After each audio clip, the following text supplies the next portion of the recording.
All right, I'd like to call this meeting to order. Roll call, please. Correct. Here. Washington. Percola. Here. Swites. Here.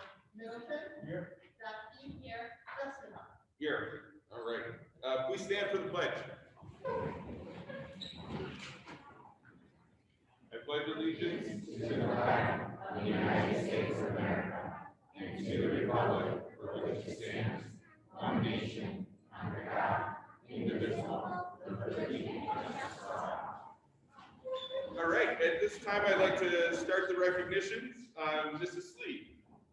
Good evening, everyone. Thank you for coming out this evening. For those of you who don't know me, I'm Kathy Slee, the principal of Reed School, and it is my pleasure to introduce Mrs. Andrea Cabillas. Mrs. Cabillas is the math interventionist at Reed School, and she works with our math team. So she's going to talk a little bit about the math team and some celebrations. Good evening.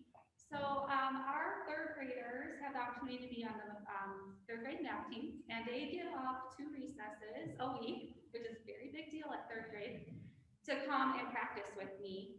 And we had our very first competition. Our competitions have 2 components. Our first component is an individual component where they work alone on 20 questions. And then there's a team component where we have groups of 5 that work together, also 20 questions. So I was super proud of them because we did finish 13th in the state for Illinois. So I was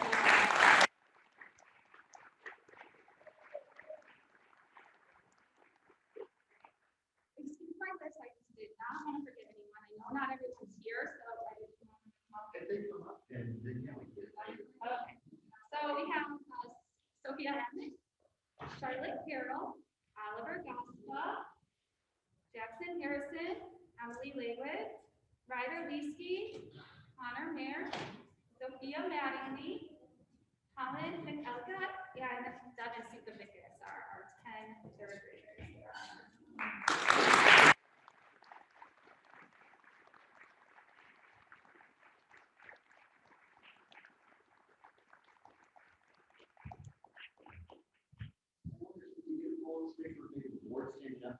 I don't know if that's going to work for basketball, but it'll work.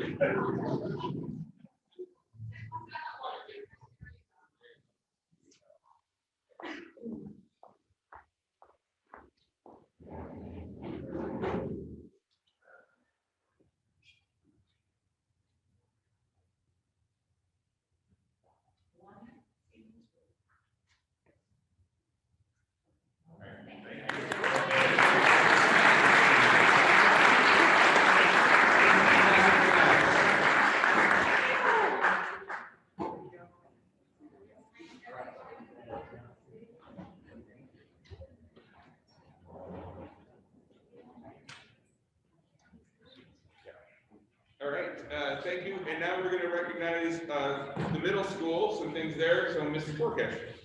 All right, welcome everybody. I am so excited to have our 7th and 8th grade girls basketball teams here tonight. For the first time in school history, both teams made it downstate.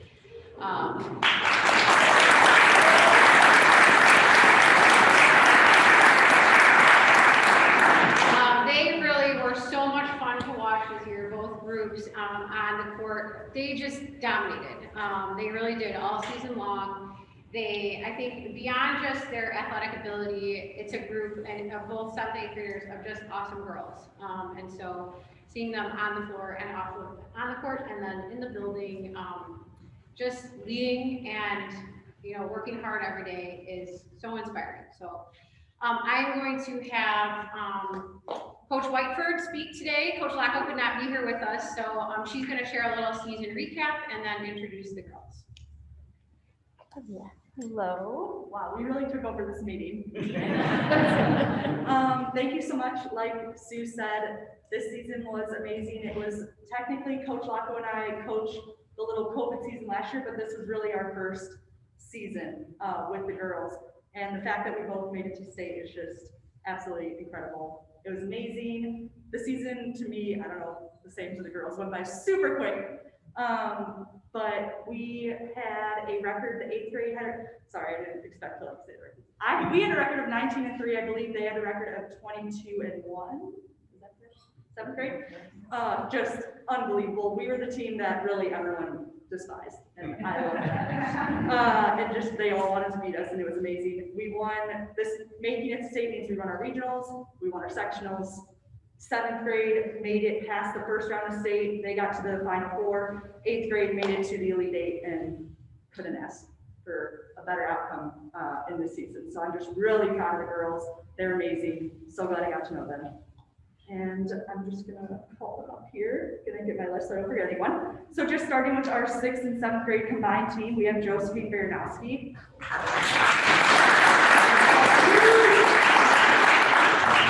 Chloe Gill.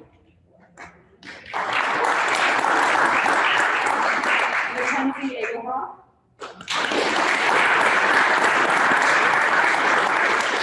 Evelyn Ingram, who plays in 7th. Evelyn actually played on our 7th grade team as well as our 8th grade team for all games, so, as well as Caitlin Peets.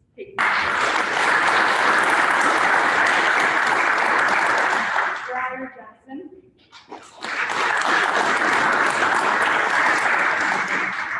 Anna and Ava Lundset.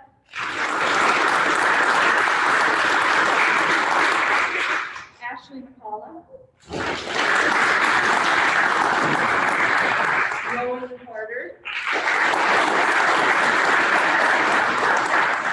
And Gabby Parra.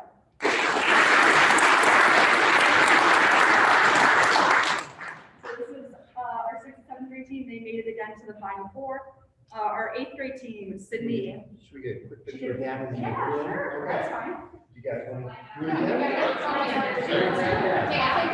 Dustin Ross, you have seen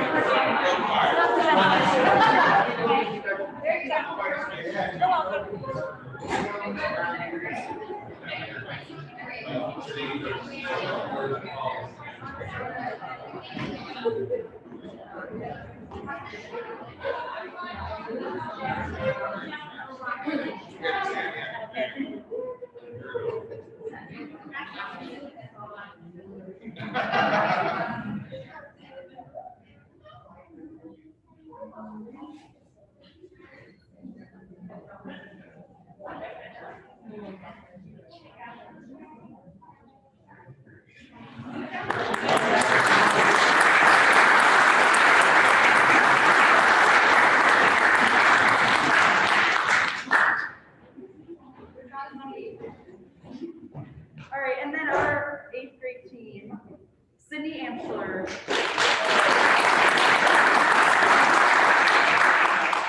Sophia Chidova.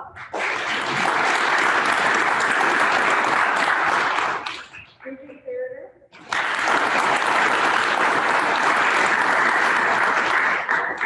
McKenna Clayco.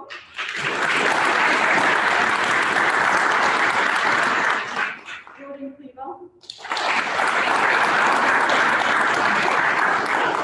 Lily Nante.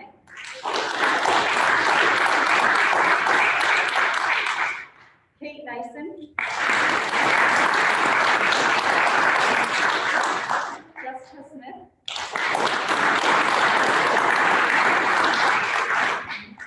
Evelyn and Katie.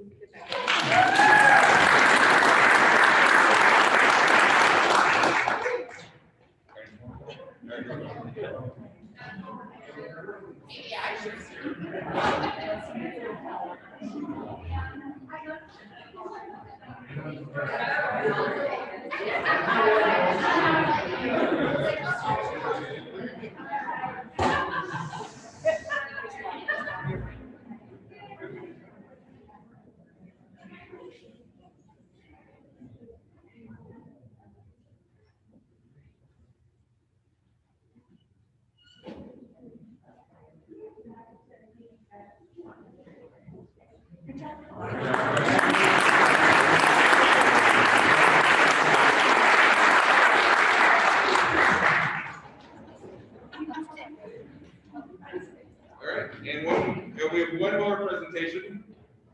What did you guys get out here? Yep, get back to it. Let's go.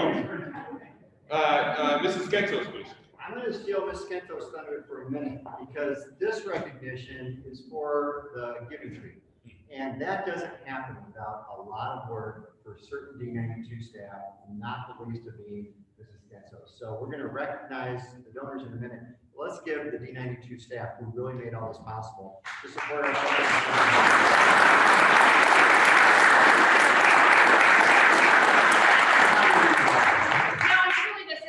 community effort. So I'm Norris, I'm Director of Student Services here. This is a small part of what I do, but it is my favorite event of the year. I did it as a parent volunteer on the PFA. I participated in it. My son's a junior now, so for how many years that's been. But the last 2 years with COVID, a lot of the community partnerships haven't been able to do their giving trees at different parishes and things like that. So we're very fortunate. Kathy Brock from St. Bernard Church is with us this evening, and we want to recognize St. Bernard's Parish collected over $2,000 that they donated to D92 families this year. So we just want to thank her for being here.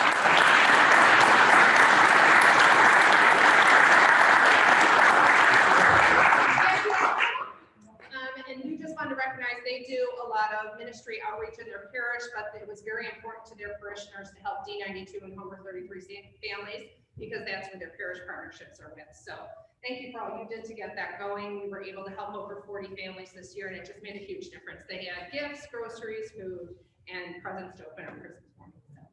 So I guess we're taking a picture. Want to say anything about your partnership? I want to say it's not just me, it's the parish, you know, and I think whenever we've asked the parish and to do something local, they go, how can we help, what can we do? And it was we've been doing this like 20 years, but it was a couple of years ago. It seems like the parish just waited for families to come to us or express their needs, and now all of a sudden they said they didn't have anybody to express needs. I go, wait a minute, young social workers. I know where to go. We'll go to the schools. The school social workers know, and teachers and staff know that there are needs in our community. So contacted both District 92 and 33C, which are in our parish, and the people were, like I said, parishioners were more than willing to help them. I think the school district, including your district, needs to help, or that to remind yourselves that there, you know, if there are parishes, there's our parish. So when a need arises, you know, come knocking on our door. You know, you never know what we can pull. We definitely did a lot more together, so it was great. And I think COVID was part of that because everyone's just pulling together, which has been great. So thank you so much. I guess we're taking a picture. Thank you. Thank you so much.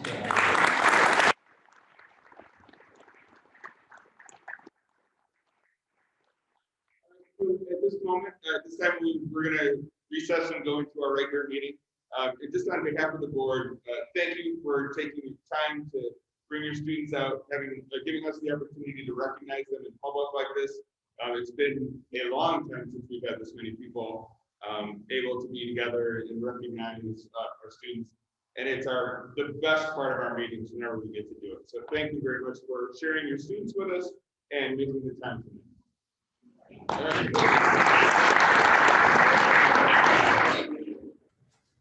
All right, we are back in session.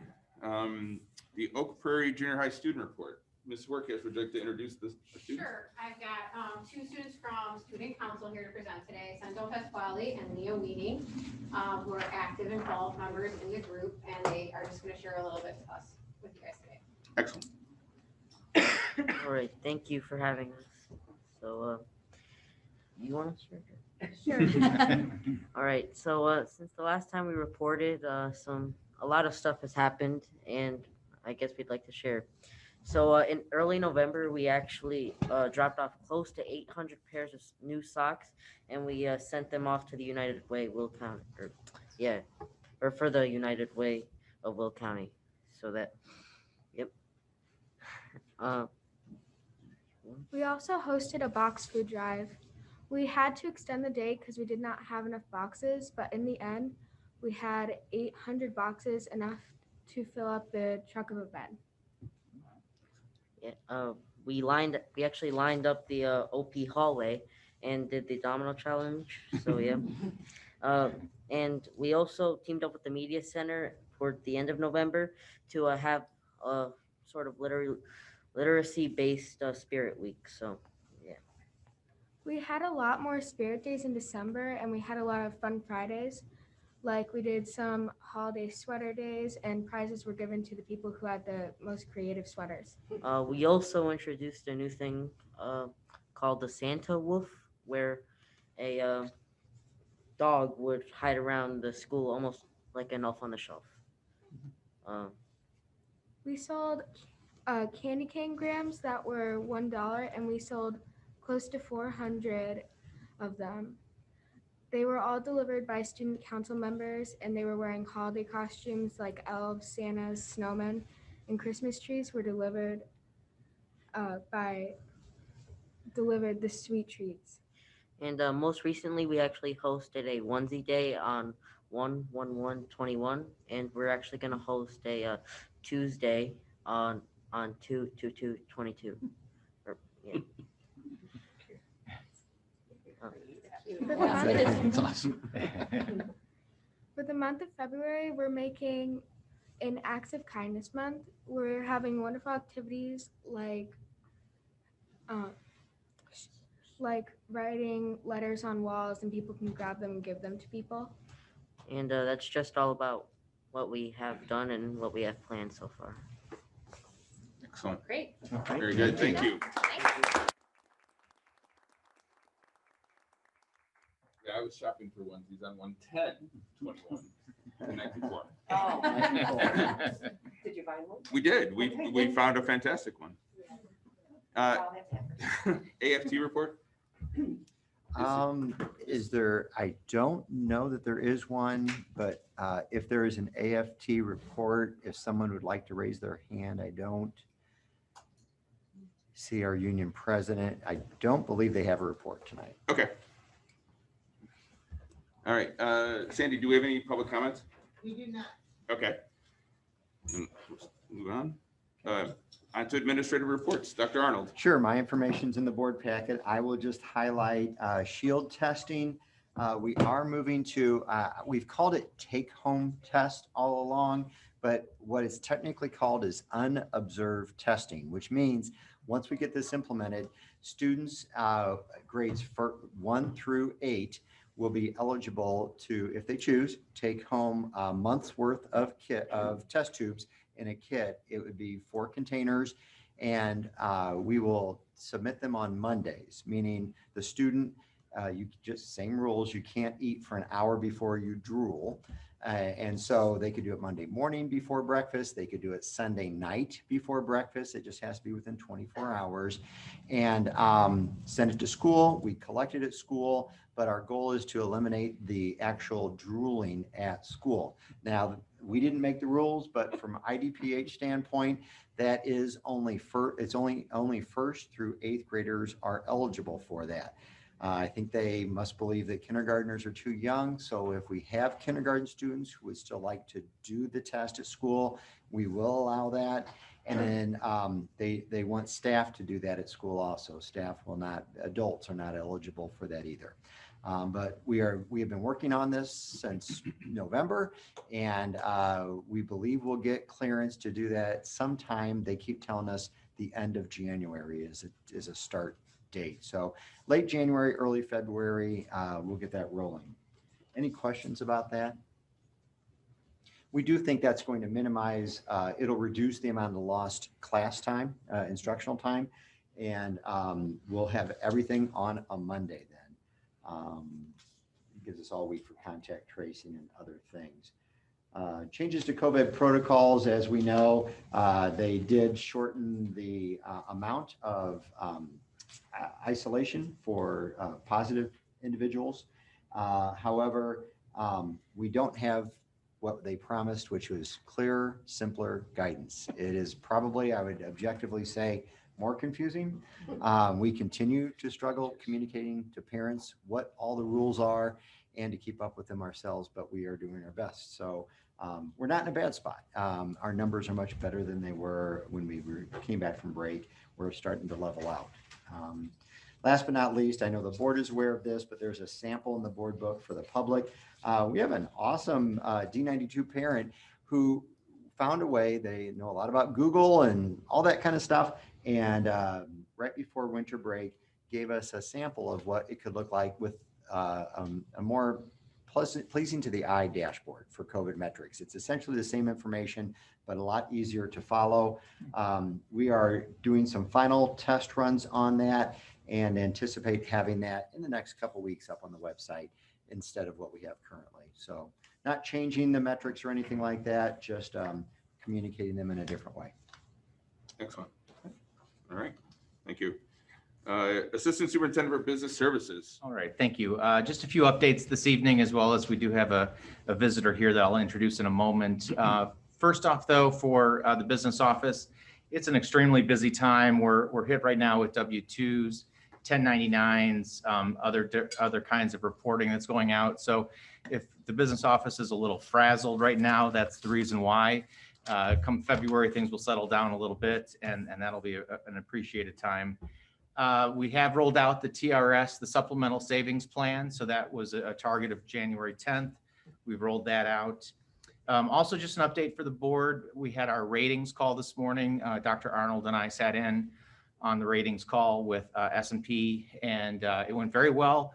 We don't have any information at this point. We will have a preliminary finding, at least by Friday, that we'll be able to share out on how that went. Requesting a AA.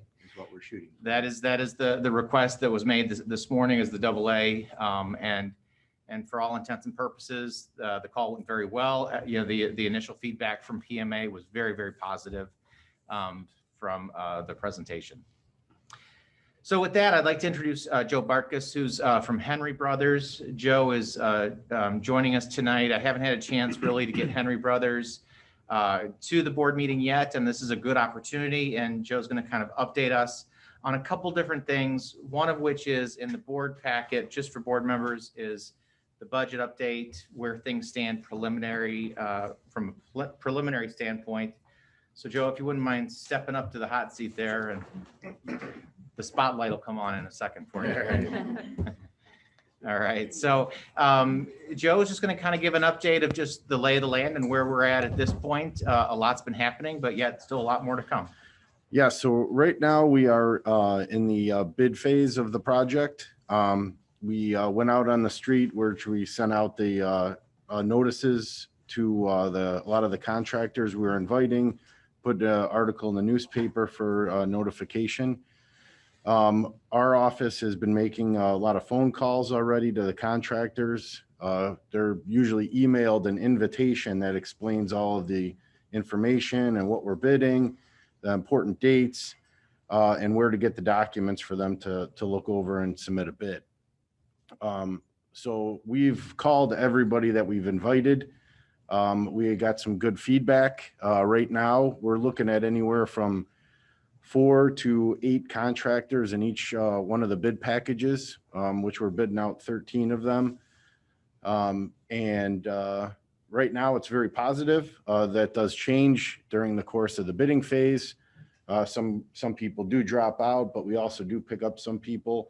So we're just trying to make sure that we have at least 4 in each bid package. Some will have a lot more, just depending on the type of work. Some might be a little bit less.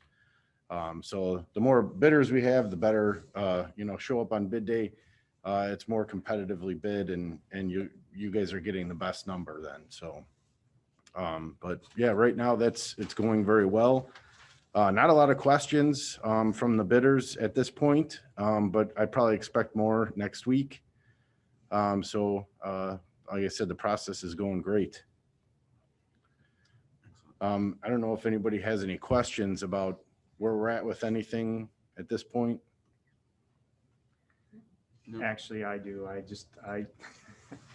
I'm Dave's foil in this, so I have to, again, my biggest concern, how do you feel in terms of supply chain delivery of our critical components that, we can stay as close to on schedule as possible? Well, we right now just kind of going over the dates where we're at with things. The time frame is definitely tight. There are random materials that are, all of them are very difficult to get at this point. Some are a little bit longer lead than others. So right now we're looking at award next month. I think it's on the board meetings on the 15th. So as soon as we get the award, you know, and everything goes good, where everything's approved, contractors are going to be sent contracts, work on getting bonds and insurance. So that process, you know, could take us close to the end of February. So that gives us, our schedule and the bid documents, we're saying to start April 15th. There's going to be some things that are early on that won't be difficult to get. Rebar might be a little bit of a problem, but shouldn't be a terribly long lead time because the size of the additions aren't massive. So I'm hoping that that's something that we can get rather quickly to at least get that process started. It's just the lead time for a lot of the materials, like for framing and the rebar, the structural steel, trying to get our envelope enclosed. There's always a lead time for shop drawings as well. So we don't have a lot of time from their formal award to what we're anticipating the start of construction. So we're going to push as hard as we can, work with the contractors to try and expedite what we can and get those projects started right away. We do have a couple hurdles at both Ludwig and at Reed with the ComEd lines being underneath some of the additions. So those have to get relocated. We've contacted ComEd. I've had a site meeting with them a few weeks ago. We already have a design contract in place and deposit checks were mailed to them. So they have different phases of their process as well. First is contacting them to get their design contract in place, which we're at that point already. Once that check is in their hands and the contract is signed, then they go into their design phase. Now, you ask them the duration, how long that takes, they won't be able to tell you, and I couldn't even guess. But I am calling them, requesting site meets with them to make sure that they're out here so I know I can see that they're actually working on the project. Talk to their engineer who comes out, see if he has any knowledge of what he's thinking of the site. Because you can tell right away just from talking to them if they even looked at the documents at all to know what they're going to do. So we're working with them in that phase right now. And then once that's complete, they'll issue a contract with design documents. Very similar to engineer, they're just very simple drawings. Then that contract gets signed, a check is issued to ComEd, and then they'll put you into scheduling, which is going to be a whole nother issue with them. So we're trying to push that along the way to avoid, it's going to affect Reed a little bit more. Here at Ludwig, it's one section of an addition, and the additions at this school are kind of separated, and I want to say kind of like 3 pieces. So we'll be able to start some of them and not affect the other area that we need to extend at the receiving. So we have the renovation and the addition to get started here. Walsh, we do have an AT&T line that has to get relocated. That's in the process with them and their design. So there's a few parts and pieces to get out of the way so we can actually start building. But there's other things that we can do, which is get the shop drawings out of the way, get the materials on order once they're approved, and kind of see where things are at the industry. If it's a very busy summer, fabrication slots are going to fill up and it might take a little bit longer. So the sooner you get everything in, the faster you'll be able to get your materials. Now, when I'm talking about closing up the envelope, roofing is insulation is a little difficult to get.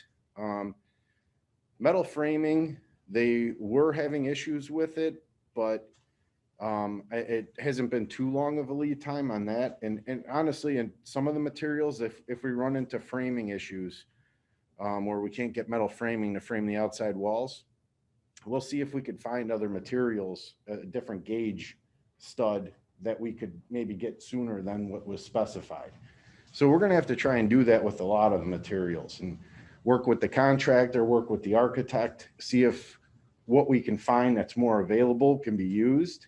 And it's not going to affect your build. It's not like we're going to go with a cheaper material. We just need to find something that's available.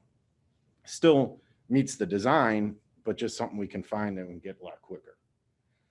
So there is going to be some hurdles to go through, but I think the big thing is working together with the district and DLA. We can kind of work through those and see what the best path is and try and keep things moving. So we get the shell, the roof on, the windows, those are really long lead time. From approval, and before you get to approval is the design of the shop drawings, which can take up to a month. Once approval, right now we're finding about 25 weeks out. So we're gonna have to do something temporary at the doors and the window openings so we can continue to work inside and not stop everything because we got gaping holes in the building.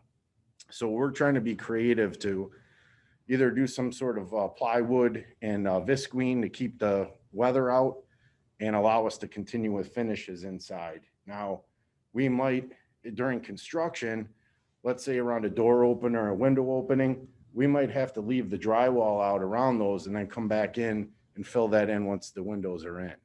So we're trying to work around those types of things to keep things moving. But, you know, yes, some of them are going to be a problem, but we're ready for the challenge to see what we can do to keep things moving. Okay. Well, that's just, again, it's something I've heard, you know, in the street is, you know, windows in particular are, you know, my biggest concern is, you know, your vendors that you tend to work with, that they're honest. You know, my main concern is that we break ground and then we've got basically just the shell frame come September, October. You know, I'm thinking in terms of, you know, this is safety concerns for students, staff, the fact that we've got an entrance that's just kind of wide open. Again, you know, that's what I want to understand now. And you know, you never want to say, let's step back and rethink this, because the first thing we've got to do is get the bids. And that's the step at which point we look at the bids and we say, okay, they're coming in, you know, we know that allegedly lumber prices, you know, peaked, then they dropped, and now they're peaking again. How is that going to impact bid cost? Same with steel, same with windows. You never know.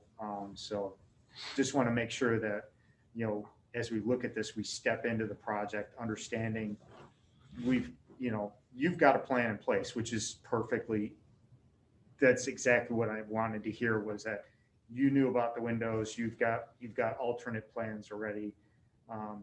Again, we just want to make sure that the students and staff are safe, you know, as you complete the project. And again, not just them, but it's all the contractors. You know, I don't want people having to be out there in November, December trying to put windows in when it's not the ideal conditions. And, you know, it's harder on the glass, it's harder on the employees, and it's just, you know, snow and ice risk, all of that. So yeah, the contractors are all, you know, we're all used to being able to get a job and get working and keep things moving. And right now it's a little frustrating for all of us because, you know, okay, I can't get this yet, so now I can't do that. And so we're trying to be creative in how to put the building together differently than we're all used to, when, you know, you could just go and get the materials and keep moving. The suppliers and, you know, manufacturing, those are, I mean, this past year, I've probably been on the phone with more plant managers than I ever have, trying to find out what's going on, what's the hurdles, why do I keep hearing that the material shipping this Friday, and then next Monday, oh, it's going to be this Friday, and then the next week it's next Friday. So you're just trying to find out what their problems are and just get them to tell the truth. Some do, some like to make excuses, and, you know, you try and work through those as best you can. But at some point when we're just waiting for the material, if it's not somewhere close where we can drive and see it, you know, we're at their mercy. Right now I did a library remodel at a high school last summer, and we're still waiting for the owner purchased some projectors that they ordered last April. They still don't have them. We actually just received the marker boards probably about 3 weeks ago. And we were done with the project in August, and we had to go back to put in the marker boards. It's just, you know, try and do what we can to work around those particular problems. Hopefully it's small stuff like that where we can do something temporary until it shows up. I think it's just, like I said, it's just going to be a matter of working together with the team, DLA and the district, trying to push things along and do our best to get them released right away. You know, we don't have a lot of procurement time. We're awarding and we're starting, you know, within a month and a half. So we're just trying to work through what we can, and we'll do our best and chase down what we can. Sure. Joe, thank you very much. Just wanted to open it up. I don't know if there are any other questions from board members, but really this is just a beginning opportunity, you know, just a beginning communication point. Joe and I meet every Tuesday, so, you know, we're very familiar with each other. DLA is there, but from a board member standpoint, if you ever have any questions, there are some budgetary numbers that are in the board book for tonight. I'd urge everybody to take a look at those. That's going to drive, obviously, some of our decisions as we go along on this path. But if there are any other questions, Joe's here. Otherwise, you know, feed those questions through me in the future, and I'm happy to get answers for folks. Great, thank you. All right. All right, Joe, thank you. Thank you. All right, did you have anything else? That was it then. All right, Thank you. very good. Director of Student Services, Ms. McCluskey. No, I think that's me actually, but yeah. Student Services, sorry. Student Services, Curriculum Technology. I got it. Curriculum, you want to do special ed? I was going down you guys got to sit in order. There's not a lot on my memo there, the giving tree recognition, which we already did at the start of the meeting. And then I know it's freezing outside, but we're already talking about summer school and getting ready for extended school year. So I'm working with sending out a form to staff to find out staff interest. Ideally with construction, we would really like to keep it in June, if at all possible, but if our calendar won't get extended, but if it does, that cuts into some days. So we're trying to figure out how much time we could have between the end of the school year and the start of ESY. ESY is for students who it's indicated in their IEP. So that would be the students we'd be talking about, making sure they have all their speech, OT, PT services, and we'll get that set up. We'll come back with more formal dates probably by next month. Just making sure we have enough staff who are interested in working and available for those dates. Last year, if you remember, we did 2 short sessions. We did one in June and one in August. It was great, but it was very rushed. Staff had like 2-day turnaround from the time summer school ended and school started. So we're not going to do that this time. We think we've caught up kind of from the COVID slide. So we'll go back to our traditional June, unless anyone has questions. Do you plan to have a separate principal again? Yeah, we'll definitely have an administrator like we did in the past. Thanks for bringing that up. We'll put that up as a position and then post like we did last year.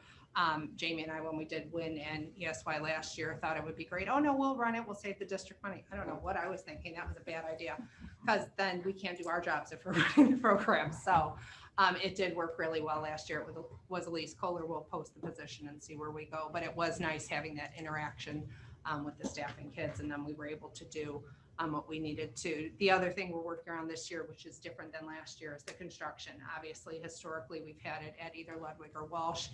Probably won't be the option this year, so we'll probably be looking at Oak Prairie depending on time and things like that. So it'll be a little different for the kids.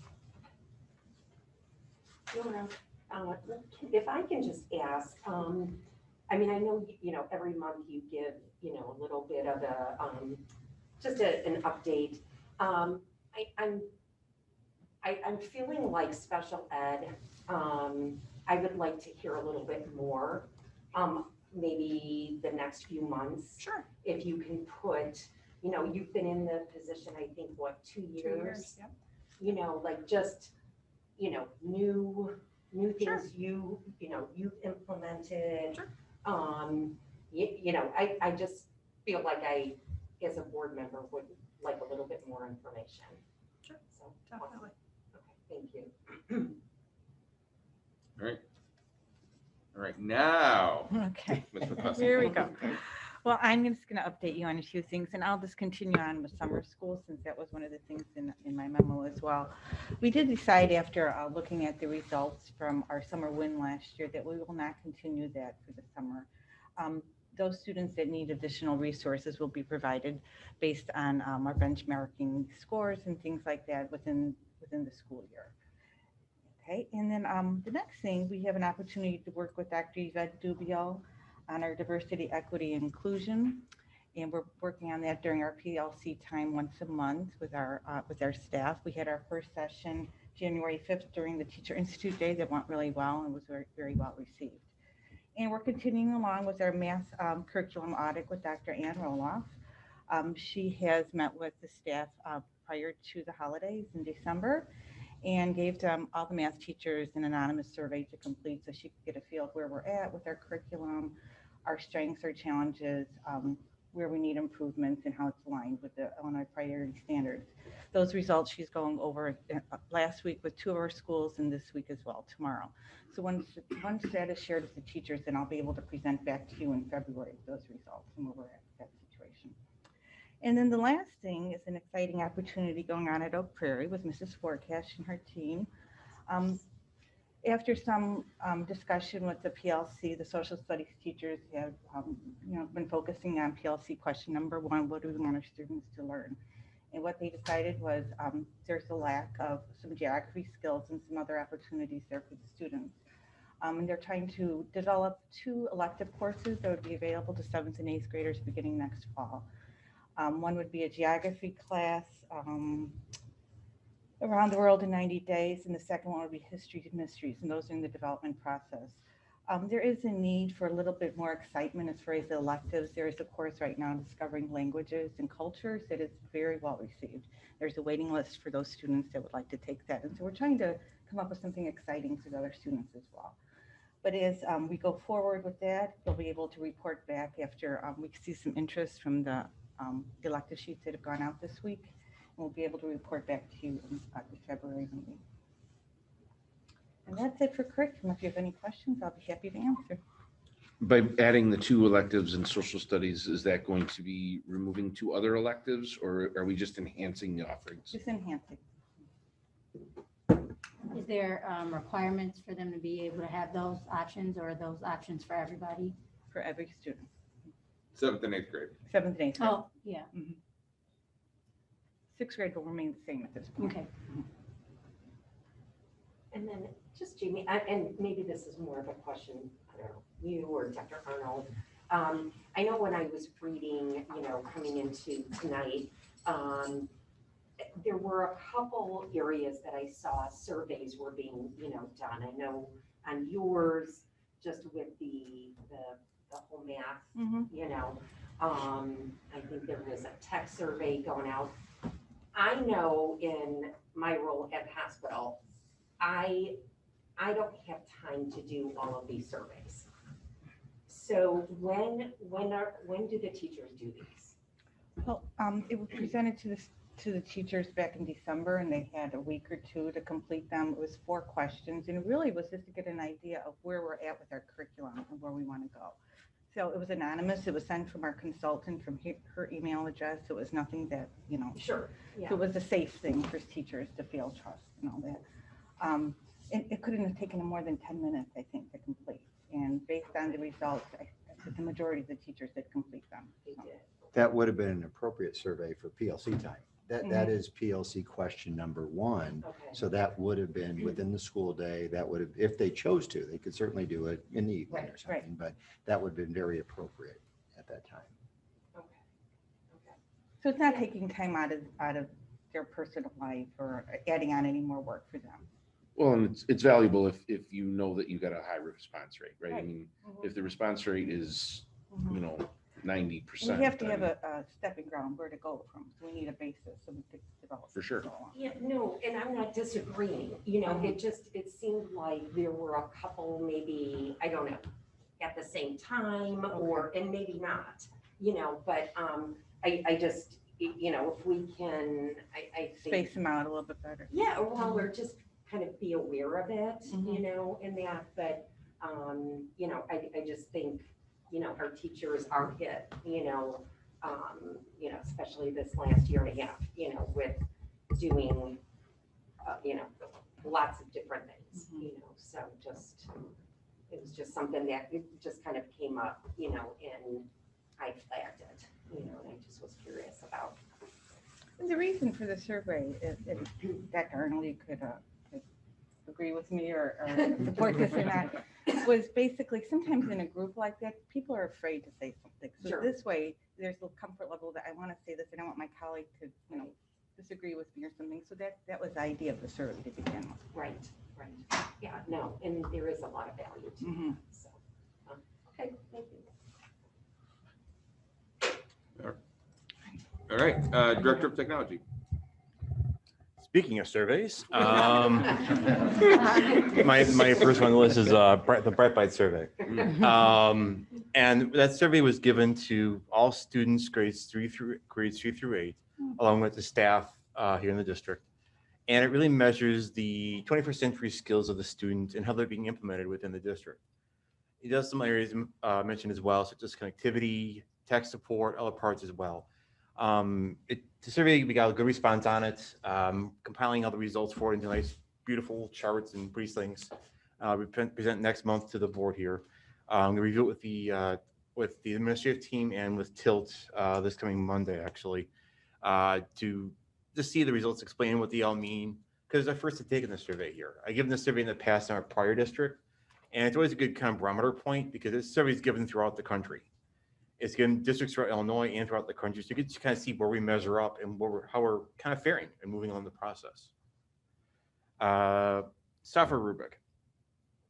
As I'm looking at different softwares that the district has and getting requests for more softwares, I'm trying to put them against a good rubric to balance it against. Because to keep adopting software on top of software on top of software, it becomes redundant, and 2, very costly, and 3, just you don't see what's working, what isn't.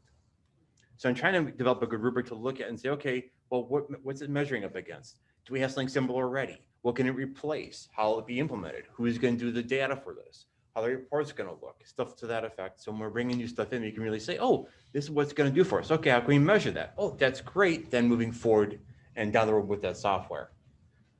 Next is Chromebook to 7th grade. We passed those out last Thursday and Friday. All the 7th graders pretty much have them in their hands right now. There's like I think a couple still lingering about for varying issues, but handle went really well. We collected all the iPads from the kids during the same process. I see the kids on them already pretty much every single day, so it's been a good thing with that. And then beginning of the year, I got you a big picture on a PowerPoint, seeing all the servers we had in the server room and switches and all that fun stuff. And a lot of those servers were older Apple servers. Well, majority of those now are pretty much almost decommissioned. There's really only one application left on there that's kind of an imaging software, which even analyzing that, so we're keeping that around. But for the most part, all the software that was on there is either A, wasn't needed, or B, is already being moved to the cloud or already is in the cloud. So those are going to be pretty much done with fairly quickly. So what is the plan with the servers then? Are we gonna basically scrap those? Are we, pretty much plan for recycling, yes. Plan for e-recycling, we do pretty much every year. That's usually the procedure for it. The only piece of only software on that has any student data on it is our library software, Alexandria, and that's on a VM, which you can remove from there, which wouldn't be a problem.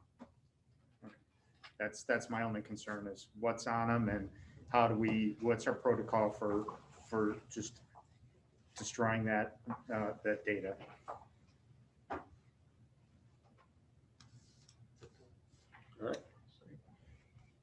All right. We're going back to the superintendent report real quick. Yeah, one thing I left off because I didn't add it in the memo, but there is information for the board in the board packet that we can, I just want to give the board heads up that we do this time of year in January, start looking at staffing needs for next year. So what you'll see is the last time you'll see this version of the document that shows 2021, 21, 22, and 22, 23, I think. So next month, you'll see all that rolled over with this school year being the far left and more detail on the right. From a big picture standpoint, the high level things we're looking at right now are, what do our sections look like K1 next year? They look like, with our projections, a tad high. Kindergarten's one of those though, and that's always a variable until we really see who shows up to register. And then we are limited at Walsh by space, so physical space is an issue. As the construction moves forward, we do see the opportunity, because of the secured entrance and the redesign of the main office, to gain another classroom in what's currently used as a conference room. But we don't have two. So we're going to have to look at that, and that's on our radar. The other thing that's on our radar is looking ahead K5 at the elementary level for an assistant principal to be shared somehow. There's two pieces to this why. The first part of the why is we do believe in succession planning, and we do know that we have two principals who in the next 2 years are on the track for retirement. So part of the purpose wouldn't be to hire the person with the idea that they would definitely walk into the position, but could we look internally first at an assistant principal who could then, with 2 years experience, be ready to go by the time we get to retirement time.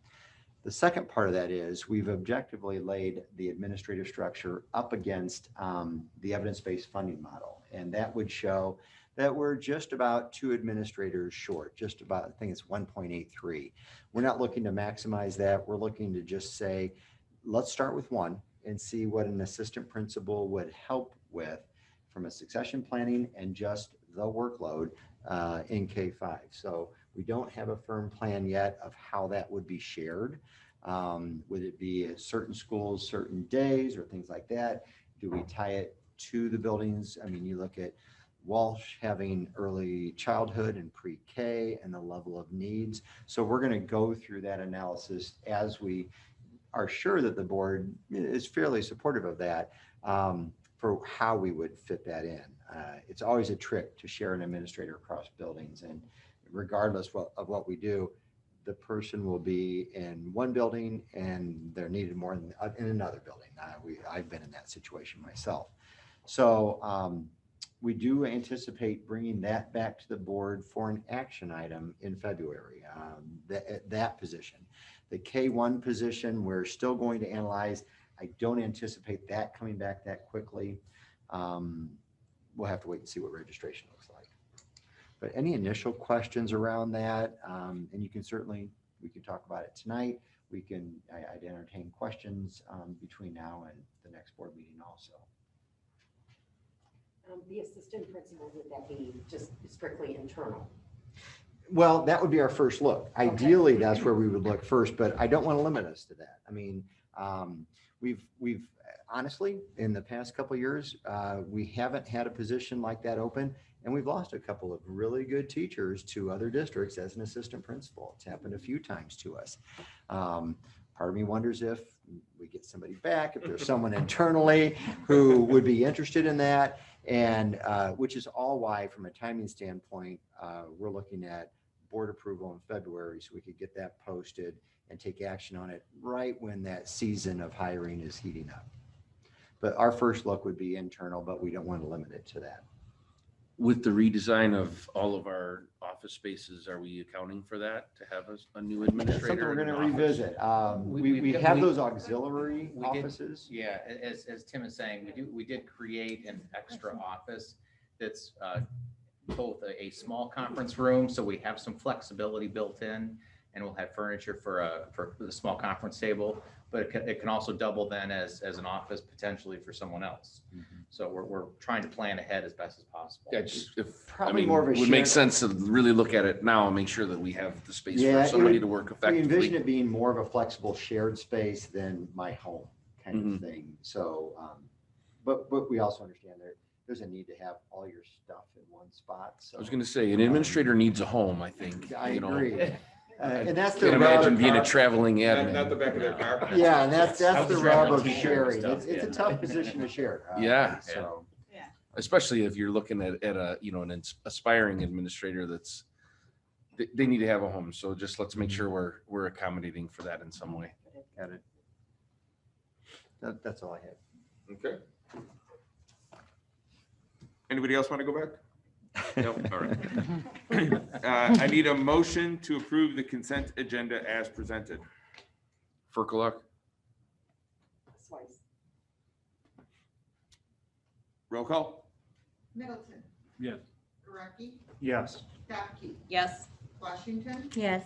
Swedek, Yes. Pergola, yes. Westermark. Yes. Motion carries.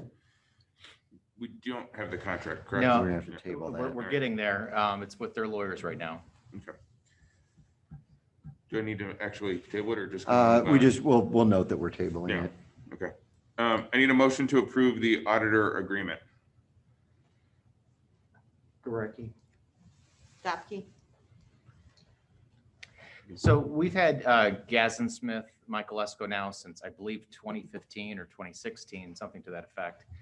And have been very satisfied and happy with them, but obviously bringing this forward to the board, obviously with the acknowledgement that if the request is, we'd prefer to go out for an RFP or something else just to be competitive. I can follow the lead of the board. However, I would strongly recommend that we stick with Gazin Smith. I've been very satisfied with them. And that's after experience with several other large auditing firms. So John is very receptive to us. He's available by cell phone any point in time when I need him. So my recommendation is it's a sound bet. As well as on our call today, we did reiterate that we're bringing forward a contract for renewal with our auditor. And that was one of the positive points that was well received. What was, why was that well received? So Because it was they look them, for or- stability. Yeah. So Oh. S&P was looking for stability within obviously management ranks and everything else. Mhm. Auditing was one of those areas that they asked directly about. And when I shared with them our history with our auditing firm and the fact that we were actually bringing forward a renewal tonight, that was well received. Okay. So I think to your question, not because of the firm, but because of the stability. Because of the stability where you go back to Enron, Mhm. that was, that's always my first thought when we talk about auditors is Mhm. sometimes it is time to change and sometimes it's not. Right. And that's fine. Absolutely. We Okay. have no requirement to change after a certain number of years? No, or- it really comes down to the board's prerogatives. I've had boards that have said, we're very happy and we maintained a relationship in my last district the entire time I was there, never a question. Other times it can be an issue of, well, what are the prices doing? Have we recognized over a period of time prices aren't keeping up? And that's something that we can always evaluate. I do believe John was maintaining steady with the contract there. So that's also a nice sign of saying he hasn't bit off more than he can chew with us. We're a good client for him. And the work that we do obviously is satisfactory. So he wasn't raising any rates for us. Yeah, when this went out to bid, back when they were selected, we were every 3 years evaluating the auditor, and obviously cost was one of the primary considerations, but also the reputation of the firm and their ability to handle school districts in particular was what we were looking at. So, that's why, their reputation and their cost was why the board chose them in the first place. Mhm. All right. Roll call, please. Washington, Yes. Gurecki, Yes. Swedek, Yes. Middleton, Yes. Stopke, Yes. Pergola, Yes. Westermark. Yes, motion carries. I need a motion to, sorry, You have To- to read that. I have to read the whole thing. Yes. Okay. All right, here we go. I need a motion to approve the resolution providing for the issue of not to exceed $13 million in general obligation limited tax school bonds, series 2022, for the purpose of refunding outstanding bonds of the district and increasing the district's working cash fund, authorizing and directing the execution of the escrow agreement, providing for the levy of a direct annual tax to pay for the principal and interest on said bonds, and authorizing the proposed sale of said bonds to the purchase thereof. Washington. Duster off. Any questions? All right, roll call, please. Berkeley, Yes. Swett, Yes. Steffi, Yes. Moretti, Yes. Middleton. Yes. Washington, Yes. Westerhout. Yes, motion carries. All right. Dr. Arnold, the draft school calendar for 22-23. Yeah, so this is starting to come together. We work closely with not only the high school, but all associated districts with the Lockport High School. And right after winter break, the high school had a staff member go through and compare all the local school districts, things like on one document. And so you could easily see where our start dates were, where our breaks were, and things like that. One thing we've talked about from a professional development standpoint over the past couple of years is I've said, could we align our institute days so that we could partner with other districts and provide some training with jointly with other districts. So for the first time, now that COVID is more manageable, we have several dates that could be combined where we could partner with 33C or 91 or any of the districts. So we're excited about that. The start date is proposed, and every associated district currently, we're all in draft form, so none of this is written in stone. But with the start dates we're looking at happen to be identical for all the elementary school districts. The high school is still looking at their start date, but what options they're considering are all within the parameters of what we've done in the past. So we're within this few days like we have been traditionally. So we're always concerned. We know we probably won't get the same start date, although there's a possibility, but none of the dates are more than, I would say, 3 or 4 days apart, which is the target we've been in the past. Some of that comes to preference of some school districts like to start on a Friday with students or a Wednesday or a Monday, but it looks like it's matching up pretty well. There are no significant changes to things like parent-teacher conferences, to Thanksgiving break. Winter break is fairly aligned. The high school is always a little different because they have semester exams to contend with, but the elementary districts are, for the most part, not 100%, lining up pretty well. One thing I'd point to that we're all trying to say is a little bit of a non-negotiable is keeping kids out of school at the end of winter break through Monday, the 9th of January. So this year we did come back on that Thursday and Friday. We had an institute on the Wednesday. Students came back on Thursday, Friday. Believe me, I bet every staff member, I know I was sitting there thinking, man, I wish I would have created a calendar last year that kept the students out for 2 more days. With COVID and the situation we had coming back, that was a rough way to come back. And we, I think, are now recovering from that. We don't know where we'll be next year, but it seems prudent to, for 1 more year at least, to say, let's just keep students out of the building for the through the 6th of January. It's a Friday. Now, the question the calendar committee would have is, do the teachers want to come back and have that be an institute day? The high school followed that model this year, and there was some good reception for that idea. Or do the teachers want to wait and just have that day off? So those kind of changes I still think are up in the air a little bit. The calendar committee is going to meet again after the board tonight to see what feedback the board has and make some of those decisions. We're always tight on spring break. We always are in lockstep with the high school, and actually all of the districts follow the same break there. And I'd entertain any questions. The purpose tonight is to really share this with the board. It is in draft form, but it's pretty close. It's getting there within a couple days here or there, maybe moving an institute, things like that. But any feedback the board gives will go directly to the calendar committee. They'll look at that and anything else, and then we expect to bring a draft back for board approval in February. I'm just curious, is there a specific date that you're looking at as the Collaborative Institute Day? No, we have multiple options right now. Okay. Some of that, we do take a little bit of pride in D92 of using our district leadership team to kind of map out our PD for a year in advance. So what I'd want to do is talk with DLT, our district leadership team, see what ideas they have, and then I could always bring those to the associated districts. But I'd like to have our DLT drive some of that conversation.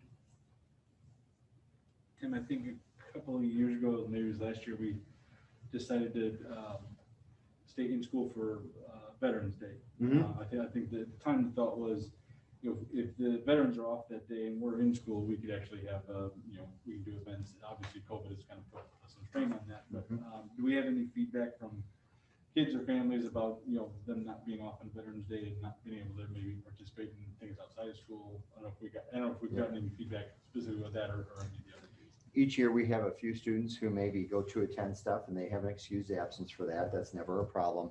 The feedback we get from veterans, I don't think I received, and I'll look to the principals just to verify if they did or not. I don't think I had one negative comment this year. And we were handcuffed a little bit with COVID.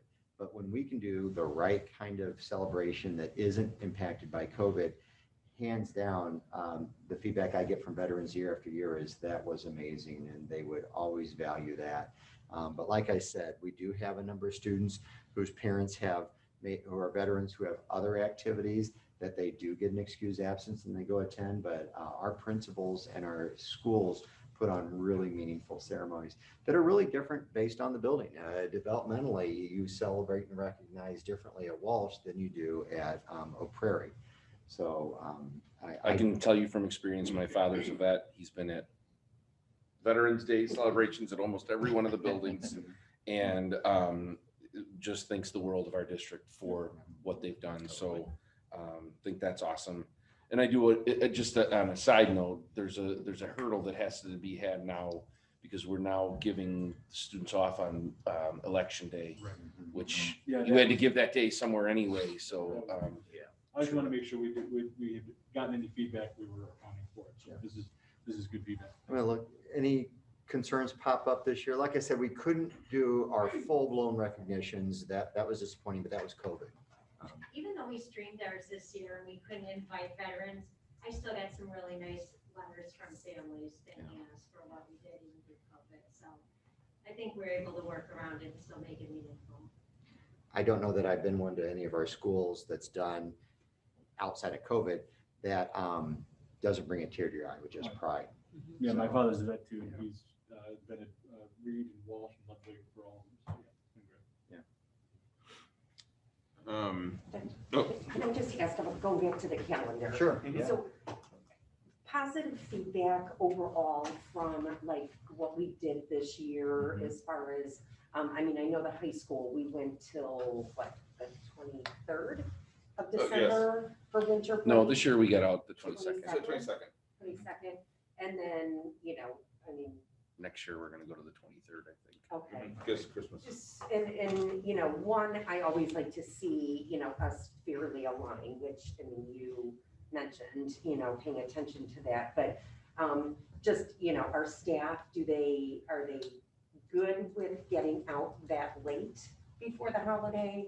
And then prefer to have, into January as time off? That's where we're going. So the calendar committee has seen this. Okay. I have not put this draft out to the whole district. So I want to get the board's feedback first. We have another calendar committee in the next week or two. I don't remember the date scheduled. We'll get to the point where we get some final feedback on that from the whole staff. My only hesitancy with putting a draft out from me, like this is obviously for the public, anyone can look at this in the board book. But when I email something out in draft, to me, it's a draft, but to the people who read it, like that's what we're doing. Right. And this is not at that point. This is still a little malleable. So we'll work with the calendar committee. So the board knows every staff member in the district was invited to be a part of that. There was no one who was told no. Whatever representatives we have show up, report back to their buildings. So we have a feedback loop. They take questions back to their school leadership team, and then they come back to the meeting and give that feedback. That's the mechanism we've used to make sure we're not missing any voices. I've never done a calendar that's unanimous. We do our best to get what makes sense for student learning, the continuity, and then sensitive to families and vacations. We do try to get we value those 3 and 4 day weekends so families can get away, whether it's skiing or just to go do a family be with each other thing. And then alignment with the high school is always important. in the idea of it's never unanimous, I've always pushed that we start close to the high school, but it's never going to be perfect. And somebody actually gave me feedback today that said having it on the same day is actually not great for them because it's just chaotic having to start high school and then start the grade school, all those things. And those are things I would never think of. And other people would say the exact opposite. Yeah. Nope, do it all in one day, get it out of the way and move on. Other people want to, so there is no perfect calendar, but obviously the things like spring break being identical and Christmas or winter break being as close to possible, identical. It is nice being aligned, having one in high school and one in as close as possible. The district year. It just makes our lives easier and provides more family time to do things. So yeah, we're very sensitive to the family piece of that. Excellent. All right. So we will approve it, you think, in February? Or well, and the other caveat I'd give for February, when I said that earlier, we do like to see the high school's finalized version before we approve it. We do tend to let the high school approve theirs first. So I think we can get pretty close. I'd prefer if we wait till March, we wait till March. It's not the end of the world if we go then. And I think it's probably a little ambitious now that I say that. From what I know of the high school's timeline, February or March. Okay. For us. All right. The Reed School water and sewer access. All right, this is a very exciting topic. So I know we've been dying to get to this. Buckle in. Yeah. And luckily we do have another visitor joining us online. His name is Jason Green. He's with WT Engineering. And this is a discussion, the Reed water and sewer discussion it predates me. Obviously, Jim has a great deal of history with this topic, but we really wanted to have a board discussion because there are some significant decisions that need to be made. And I guess I would draw everyone's attention back to the construction budget that I put in my report. Because if you look at that, it does really show some serious numbers that we have to take into consideration. So when you look at the construction budget for year one, so that's 22, the estimates right now are a little over $10 million for construction for this coming summer. Now, there is a chance that with some allowances, we'll see some of that money come back because we might not need to invest all of that. But that's a ballpark number and a little bit higher than we thought. For 23, we're in the summer of 23, we're going in and replacing parking lots. That's because most of our parking lots are in bad shape, and after construction this summer, it's really going to have to happen. So that's really pretty much a sunk cost that we have pretty much budgeted for. In 24, that's the remainder mainly of play sets and playground equipment that we've been promising for quite a while. So when you look at that total pie, that's a little over $17 million. When you look at our bond, and the initial number that we're looking at is 11.3. ESSER funds that we're going to use is about 1.4 million. We're going to use that ESSER fund money for construction. And then the remaining is that we're going to draw down the ed fund balance for us. So that's a little over 5 million. So when you add up those three numbers, we're just a little bit over 17 million. Now, the one thing that's not part of the construction budget is Reed's water and sewer. So what I'm really looking for, and Jason is here to provide his expertise from an engineering standpoint, but for us just to have a discussion on what are our priorities, because again, there's a lot that could happen in year 2 and 3, but we just need some clear direction about that. Within the agenda, I did provide a very rough, rudimentary sort of overview of some pros and cons, if you will, of going with the Reed city water and sewer. Obviously, some of the drawbacks if we don't do that are we're still on septic and well water bed. So with that sort of background, Jason, first off, can you hear us? Mm-hmm. Yes. Can you hear You're me? awake still. Very good. I'm so glad to hear Yes, I said it was good. It was. All right, Jason. Well, thank you so much. And I've worked with Jason now for the last 3 years because we've been working with WT on a lot of these initiatives that we've been going back and forth on. So he's very familiar with the Reed situation and sort of where we're at this point. Jason, from your perspective, is there anything that I've left out in terms of sort of setting the table for this discussion? No, I think it was a good synopsis, and trust me, I'm an engineer, so I'd love to design a mile of water main and or just over a mile of water main and a mile of sanitary sewer, because there's a lot of fees, engineering fees that go with that kind of work. So I think, but that's not, I'm not in this to make a buck. I'm in it to help you make the right decisions, and I really do think that extending the well and septic is probably the way to go long term. We figure millions of dollars to bring water and sewer to the school, and there's a lot of drawbacks. I think you have a pros and cons list, so I'm sure there's I believe I helped Dave with that too. So I know there's some items listed there that could add to that. It could make it more expensive to extend those utilities. So Jason, if we were to just take a step back, then where is water right up to at this point? When we talk about city water, I know we have Lockport water, we have American water. What are the sort of the geographic sort of boundaries that we're dealing with from what you understand? So water is on 147th and Lamont. So like one, I guess, block, you call it, south of the Speedway. Okay. Down by that intersection. And sanitary sewer was recently extended to the Speedway. Okay. At 143rd and Lamont. So, and we were part of that extension to get that sanitary sewer extended to the Speedway gas station. And for example, extending that sewer to the Speedway, the city was very adamant that we don't extend it any further than the Speedway at that time, because their treatment plant can only treat a certain amount of sewage flow. And if we extend that line any further, more properties could connect. Especially, they were really concerned about the residential subdivision that's planned for the northeast corner of that intersection. And that would add a lot more flow that their treatment plant may have to get upgraded in order to meet.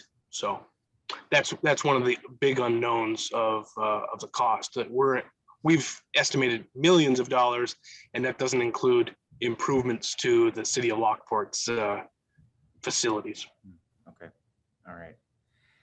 So obviously with that background, really the purpose of tonight is to have a discussion, a board discussion. I'd like to step back and just sort of hear, just from the standpoint of the seven of you, what's your interest? Where do we see some of our needs? Obviously, Kathy is here from Reed. She could talk to the septic issues that we have. We have a capacity issue with our current septic field, and that really limits the kinds of activities we can have at Reed. One of the things we've talked about is actually upgrading our septic field and moving it. We have a well as well that we would have to upgrade also with some sort of newer technology perhaps. But those are some of the challenges that we have. But again, I'd like to hear from everyone just where you're at. Well, I'll just start, I guess. Hearing the big picture, right? When we started these conversations, it was, okay, what's it cost to run pipe and sewer from point A to point B?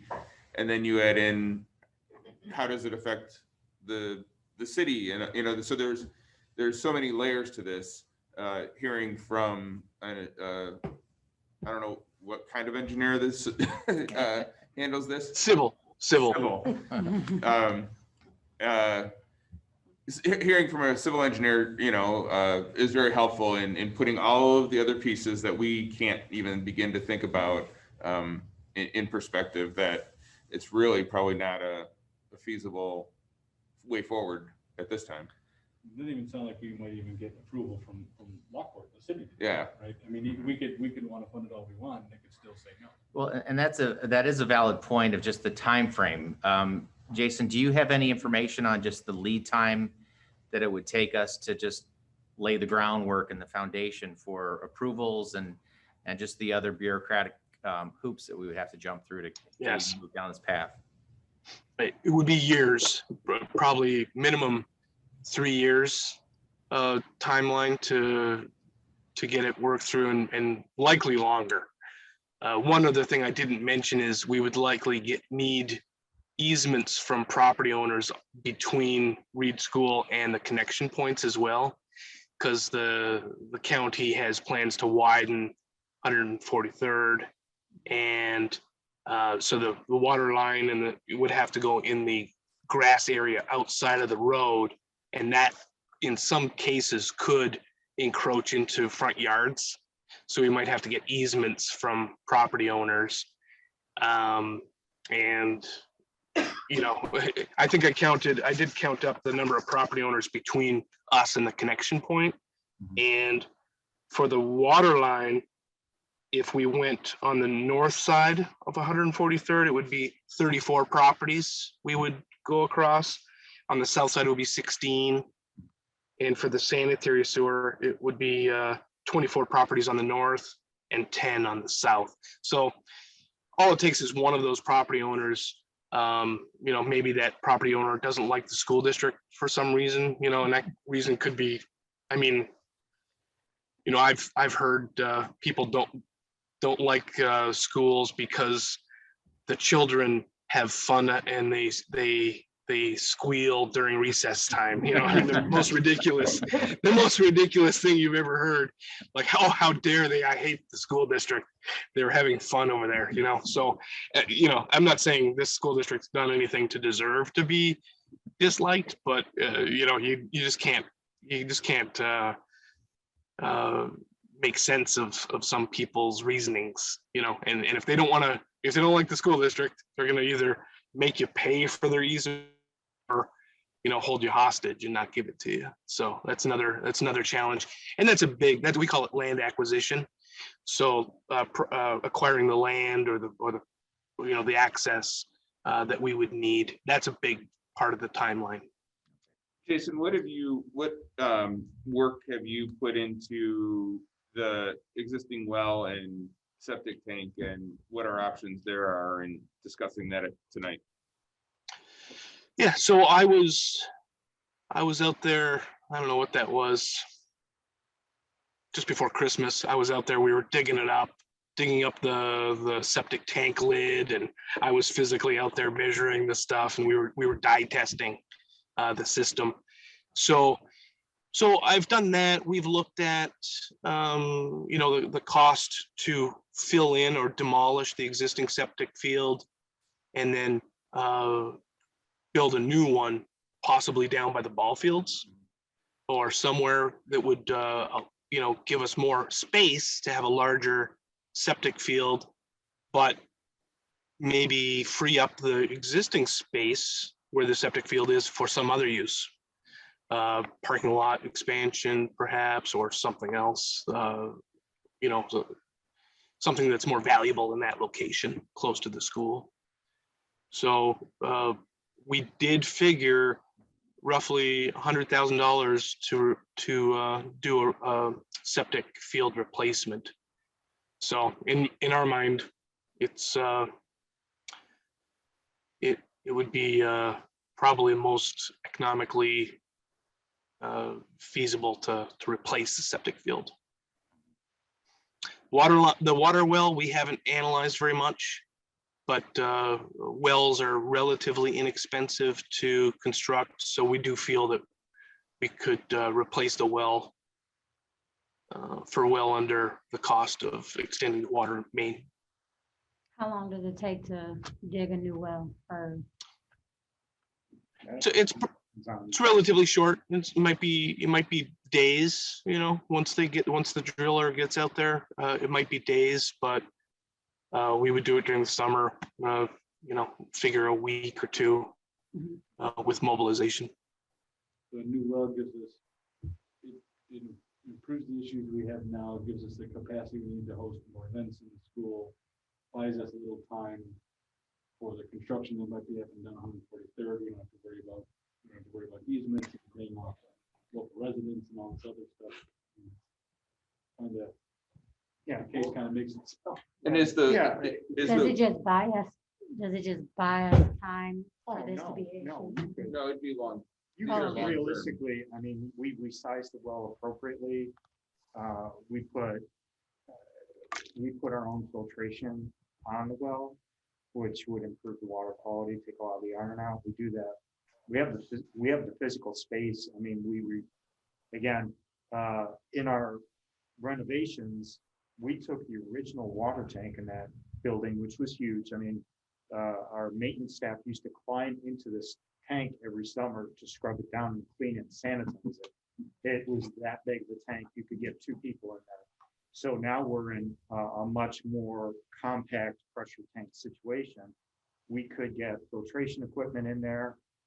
Again, by installing a new well, you literally repipe. So we would, we'd run new pipes straight from the wellhead into the structure, tie that in. It certainly would be a long-term, again, we would be looking at just, typical maintenance on the well itself. And, yeah, Is there any I don't want to say expectation, but is there any, are we anticipating that when 143rd is widened by the county or by the state or by the city, that they would start to install, they would start to extend that sewer line just as part of that construction? Not to us, but no, just down the road. no. In my discussions with the city, first of all, we're in a lottery right now, if you will. They first in gets first dibs on the capacity of the treatment plant. You can't put cash down and lock in. What the city is effectively anticipating is development to the north, northeast. That's still potentially years out. Again, what they said is, if you get in there, and we're talking about our capacity versus, 75, 100 unit development. We're not going to have that kind of impact that those, full-time. But it is what I've struggled with all along in these discussions, being greenfield. It's, as Jason said, this is glory for civil engineer and for contractor, because you have the only utilities you have to worry about are essentially gas lines, personal service lines. Otherwise, you could get in there and knock out a third of a mile in trenching and installing pipe in a day. All things going perfectly well for you. And you're going to be in the road right away. So that easement, that primary easement you want to consider is you're using the road right away easement, which is public domain. So the property owners, the typical response to dealing with property owners is you negotiate. They want a dollar figure. You say, how about I give you a tap on? The tap on, and you could go to the city of Lockport and see what their tap on rates are right now. But effectively, it's like it can be as much as a $10,000 golden ticket that when they turn around to sell that parcel of property, they have the right for the new property owner to tie into the sewers or water or both. It's been utilized by municipalities as kind of that carrot all along. But again, what Dave and I have discussed, the biggest downfall to all of this was you just don't know what development. You make the assumption development will come if you put these pipes in the ground, and you negotiate with the city on a recapture scheme. But the problem is, and most of this board and most of this staff does not know this, Oak Prairie, District 92 paid for the sanitary sewer main from Oak Prairie down Fitteman Creek to the Bonnie Brae treatment plant. They put in a 36-inch master sewer interceptor. So they put in the biggest pipe that would handle what effectively would take in this, what they call the facility planning area. With the understanding that they would get recapture. District 92 would get recapture on any development that tied in, that dumped into that sewer main. We get the money, we get paid back. So the D92 paid the bill for this. And the bottom line is the development hasn't come to really pay for that main. And that's what I've been struggling with and discussing with Dave, is saying, ideally, with a sanitary sewer, you're basically putting the load on somebody else. You put it on the city shoulders. Is Bonnie Brae getting close to capacity for their treatment facility? Absolutely. Have I been told that the school tying in would exceed that capacity or create would it create an opportunity they need to expand the plant? Well, they've needed to expand the plant for 10+ years. It's just a matter of getting the right number of developers involved when they say, okay, well, before you can tie in, we've got to do an expansion, so you've got to pay this fee up front. Water is a totally different situation. As you see, there's multiple wells pumping. That's not an issue. It's just expensive to bring water there. And again, the headaches are gone simply because it's on the city. But again, I've struggled all along with justifying the cost, and we know, I personally believe that we take the sensible option. We relocate and expand the septic field to account for the utilizing the Reed on a more regular basis after school, so that we can have basketball games and baseball and so forth without bringing in porta-johns. But I know that the moment that we start digging a new well, they're going to be running pipe down to us, and we're just going to say we missed the boat. But at this point, being practical and pragmatic, it's more sensible that we upgrade the well and that we upgrade the septic field, because it's just, we can't, I've not gotten any commitment from the city on when that growth may take place. That's the problem. It's just a maybe. Yeah.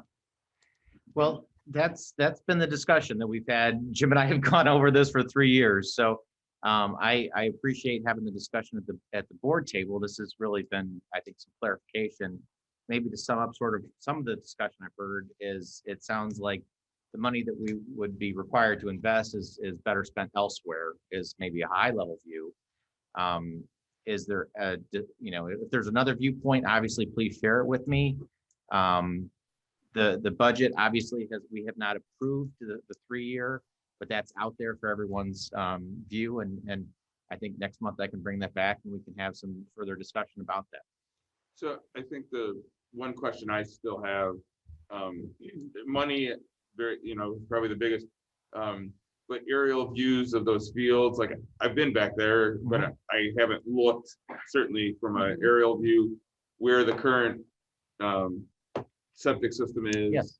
where it would go, and what Absolutely. the impact in those spaces would be, both in time and destruction and That's a great- recreation. Yeah. So I think that's a big piece that many of us don't have it, you can't really understand yet. So I think that's a good next step. That would be an excellent next step. In fact, I've been meeting with the principals because all 3 have issues happening, with construction and those kinds of things. And we've been having lengthy discussions about parking lots, traffic flow, the impact that that'll have at Reed particularly. So that's a great suggestion. I'm happy to bring that back because we've actually had some really fruitful discussions on where we're headed. So I'll happily share that next month.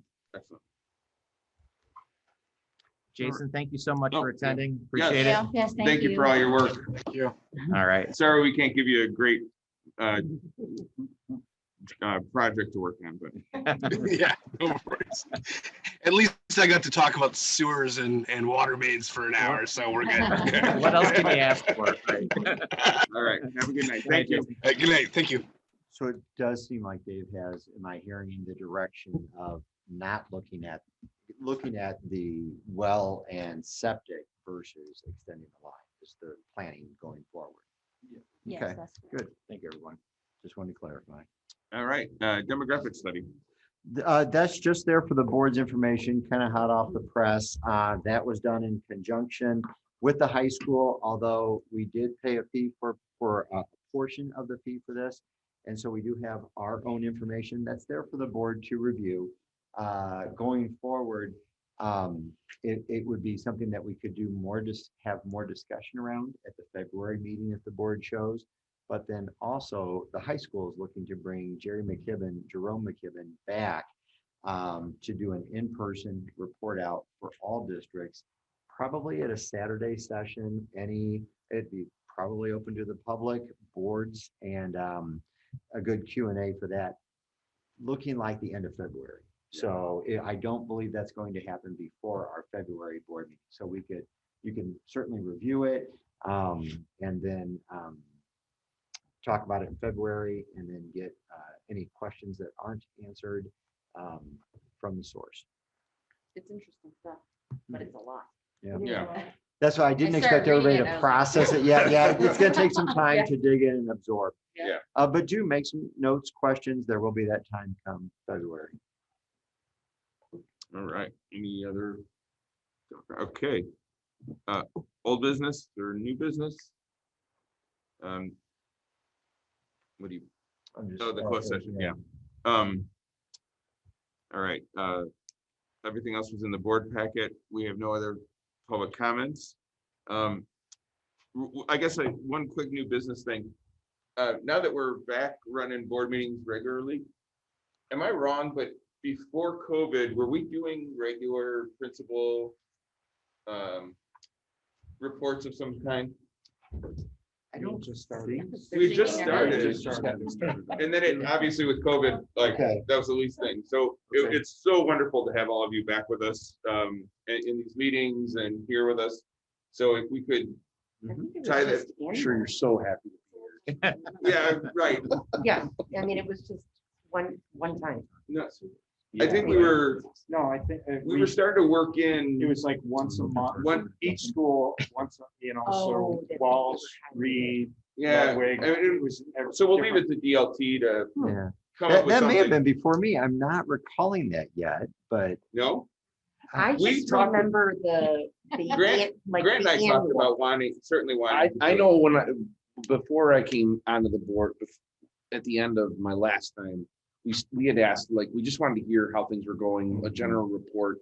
And we started to get some, not the big major reports I know that you would do once a year, but there was just kind of a report out on what was going on, any, like accomplishments or things that aren't necessarily big for the board, but, like for board recognition, but just kind of an update on things. So it was nice to just kind of get an update. we did. do I something think with COVID. your newsletters, I love them. You guys do a great job. I mean, me not being in any of the schools anymore, I really, really appreciate reading through those. And miss it, kind of, but no, I mean, they're excellent. You guys do a great job. So again, I'm just throwing it out to DLT, I think, and the board to see how we can integrate the principals into the meetings. Again, not every month, not like Grant said, nothing monumental, but having conversations with you, we'd like to hear from you directly. I think maybe were you referring to when we would go to, like, one meeting we were at Walsh. Right. One at Reed. We and haven't seen then- Reed's Right. gym floor like that. Like in the past, we Yeah, would I think. have we would have had a meeting at Reed Right, and then. for no other reason than to see the improvements to the gym floor and all those things. Yeah, and I think then maybe, each principal then at that particular school kind of did a Highlight. highlight. Yeah, so think about it and maybe bring some ideas back on how we can better include the principals directly. Okay. Right. And I know Kathy for sure is definitely interested in cleaning out the water tank next summer. Climbing in. He has her Demonstration of scrub that brush would be ready to wonderful. go, and we'll be Yes, jumping yeah. in. Or the Jim volunteered to go in I with guess her. we should have saved